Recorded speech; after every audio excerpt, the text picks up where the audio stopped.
Assalamualaikum warahmatullahi wabarakatuh. Hai everyone, welcome back to my YouTube Di sini channel. aku bakal maparin sebuah materi yang berjudul fotorespirasi. Dari kalian, apakah sudah tahu apa itu fotorespirasi? Kalau belum tahu, tonton sampai habis.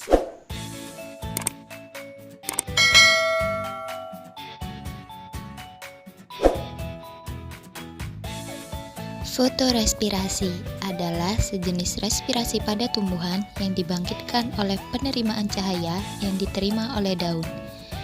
Diketahui bahwa kebutuhan energi dan ketersediaan oksigen dalam sel juga mempengaruhi fotorespirasi. Walaupun menyerupai respirasi biasa, yaitu proses oksidasi yang melibatkan oksigen, mekanisme respirasi karena rangsangan cahaya ini agak berbeda dan dianggap sebagai proses fisiologi tersendiri.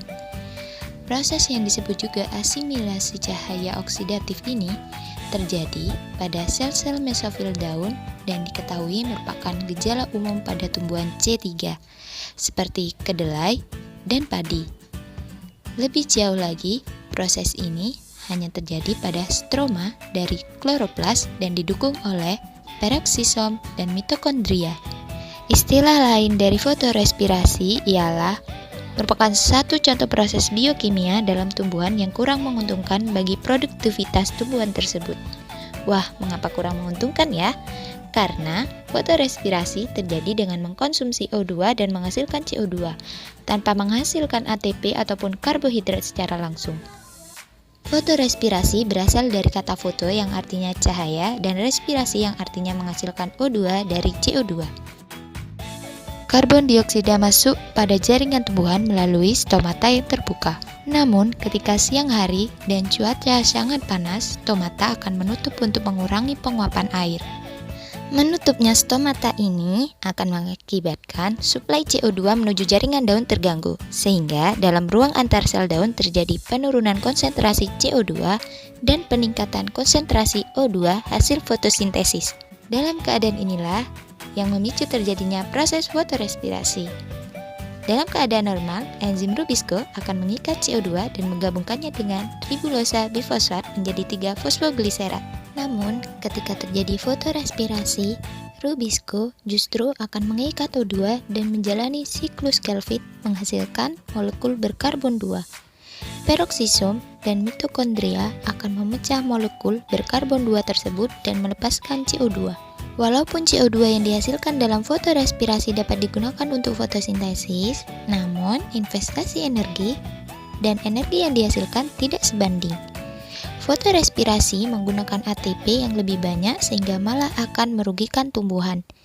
Jadi, fotorespirasi merupakan proses yang sebenarnya tidak menguntungkan bagi tumbuhan. Padi, kedelai, dan gandum merupakan tanaman pertanian yang juga mengalami fotorespirasi. Peristiwa ini tentu saja akan menjadikan hasil pertanian menjadi kurang maksimal, karena tumbuhan menggunakan energi yang lebih untuk proses yang kurang diperlukan. Maka dari itulah, fotorespirasi terjadi pada tumbuhan C3 yang mempunyai laju fotorespirasi yang tinggi. Asam glikolat adalah substrat fotorespirasi yang terbentuk dari asam fosfoglycolat, yaitu asam yang terbentuk dari ribulosa 1,5 difosfat atau RUDP.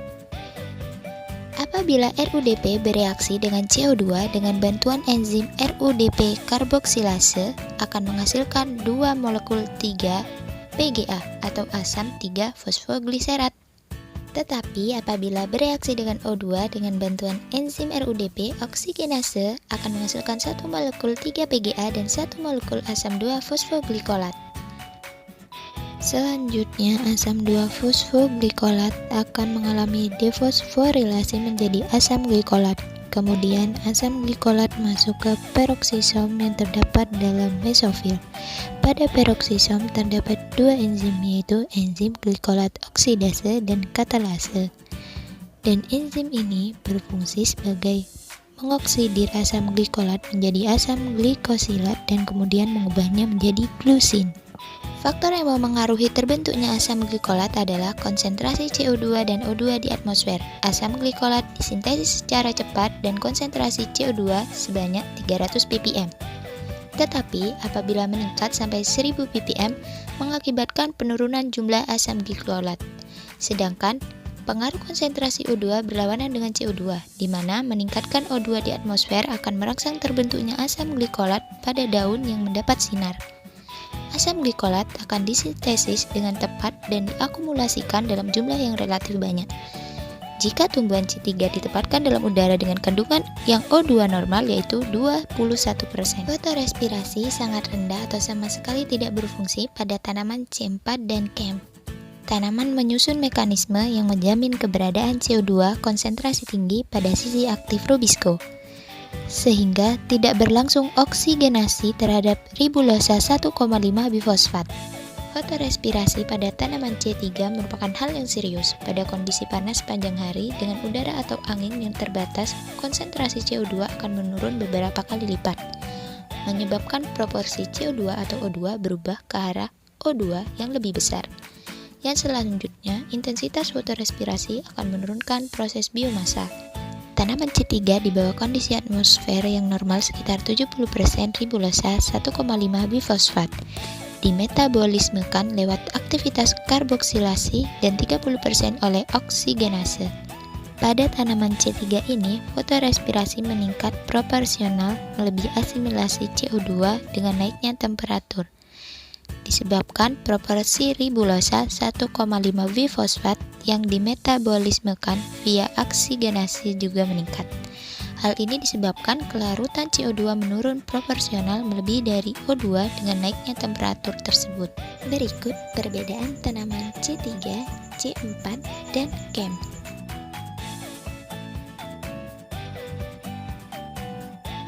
Lalu, bagaimana proses fotorespirasi itu? Fotorespirasi adalah suatu reaksi pada tanaman di mana enzim rubisco mengkatalisis reaksi antara ribulase 1,5 bifosfat atau RUBP dan oksigen CO2. Rubisco seharusnya mengkatalisis reaksi antara RUBP dan CO2 yang menghasilkan fosfogliserat. Fotorespirasi terjadi karena enzim rubisco selain mempunyai kemampuan untuk mengikat CO2 juga mempunyai kemampuan untuk mengikat O2. CO2 dan O2 mempunyai sisi aktif yang sama pada enzim rubisco yang mana hal itulah yang menyebabkan berkurangnya efisiensi fotosintesis. Oksidasi ribulase 1,5 bifosfat atau RUBP dalam fotorespirasi menghasilkan fosfogliserat atau PGA dan fosfoglikolat. Fosfogliserat akan masuk ke dalam siklus Calvin seperti fosfogliserat yang dihasilkan dari karboksilase ribulase 1,5 bifosfat. Namun, fosfoglikolat menjadi inhibitor enzim tertentu yang terlibat dalam fiksasi karbon. Selain itu, proses perombakan fosfoglikolat juga relatif sulit. Perombakan fosfoglikolat harus melewati serangkaian reaksi yang terjadi dalam peroksisom dan mitokondria untuk diubah menjadi gliserat yang kemudian masuk ke dalam kloroplas. Gliserat lalu diubah menjadi fosfogliserat baru kemudian masuk ke siklus Calvin. Pada suhu 250 derajat Celcius, laju karboksilase ribulase 1,5 bifosfat mempunyai laju 4 kali lebih cepat daripada laju oksidasi, yang artinya efisiensi fiksasi karbon pada kondisi tersebut berkurang 20%. Kenaikan suhu di atas 250 Celcius akan lebih menurunkan efisiensi fiksasi karbon karena laju oksidasi atau fotorespirasi meningkat seiring dengan peningkatan suhu lingkungan. Nah, pada fotorespirasi tidak hanya memberikan istilah yang negatif, tetapi juga memberikan hal yang positif, di mana fotorespirasi merupakan fotoprotektif yang dapat mencegah kerusakan akibat cahaya pada molekul yang terlibat dalam fotosintesis dan juga membantu dalam menjaga keseimbangan redoks dalam sel. Sekian pemaparan video dari aku. Semoga bermanfaat.